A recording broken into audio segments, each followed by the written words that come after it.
Bismillahirrahmanirrahim.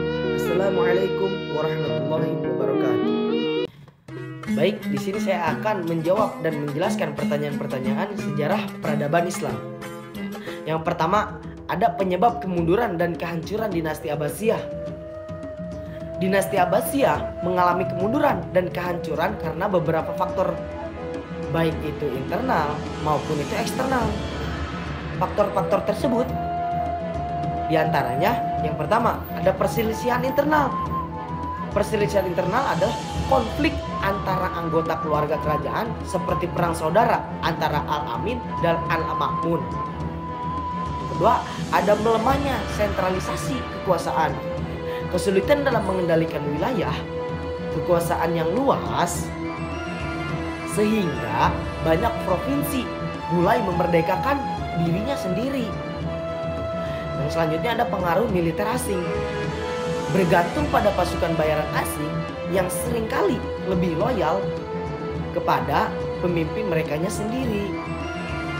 Yang selanjutnya ada kemerosotan ekonomi. Krisis ekonomi yang memburuk kondisi keuangan dinasti.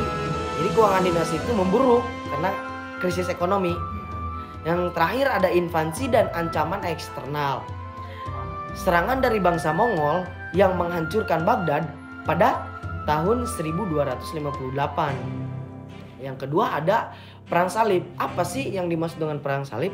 Nah, Perang Salib adalah serangkaian konflik agama yang terjadi pada abad ke-11 hingga abad ke-13, melibatkan bangsa Eropa Kristen dan bangsa Muslim di Timur Tengah. Ya. Tujuan utama perang ini adalah untuk merebut kota suci Yerusalem. Dari mana? Dari tangan umat Islam. Perang Salib pertama kali dimulai pada tahun 1905 atau 1995. Setelah Paus Urbanus II menghimbau hadirin untuk mengangkat senjata. Perang ini berlangsung selama hampir 2 abad dan menghasilkan beberapa perang besar, termasuk Perang Salib pertama pada tahun berapa? Pada tahun 1995 sampai 1999. Perang Salib kedua 1147 sampai 1149. Dan Perang Salib ketiga dari 1187 sampai 1191. Yang ketiga, perang antar dinasti kecil dalam Islam. Ada beberapa perang yang terjadi antara dinasti kecil dalam Islam. Di antaranya, pertama, ada perang fitnah. Konflik internal di antara keluarga Umayyah dan Abbasiyah. Yang kedua, ada perang Seljuk. Apa sih perang Seljuk itu? Konflik antara dinasti Seljuk dan dinasti Fatimiyah. Yang selanjutnya ada perang Alamut.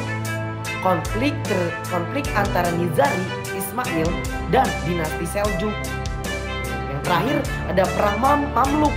Apa sih perang Mamluk itu? Konflik antara dinasti Mamluk dan dinasti Ayyubiyah.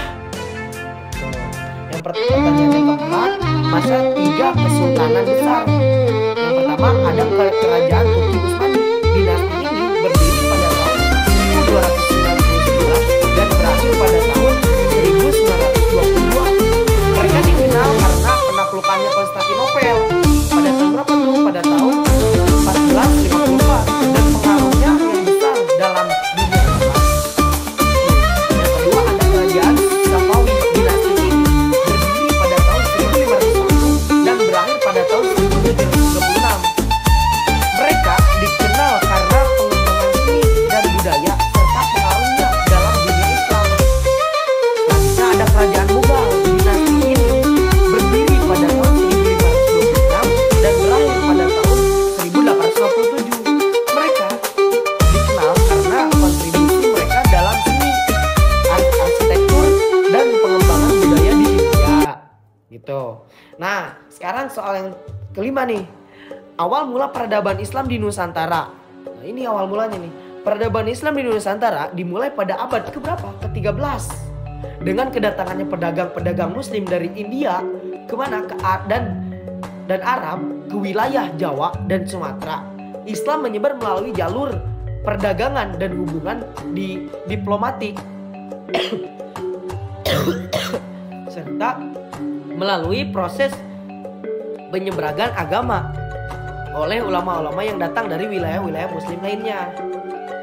Pada abad ke-16, Islam menjadi agama dominan di banyak bagian Nusantara, menggantikan kepercayaan animisme dan Hindu, Buddha yang ada sebelumnya.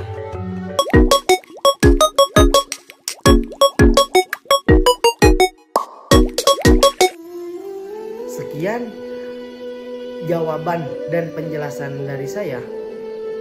Saya pamit. Maaf jika ada banyak kesalahan, karena kebenaran cuma ada di tangan Allah. Wabillahi taufiq wal hidayah. Syukron. Assalamualaikum warahmatullahi wabarakatuh.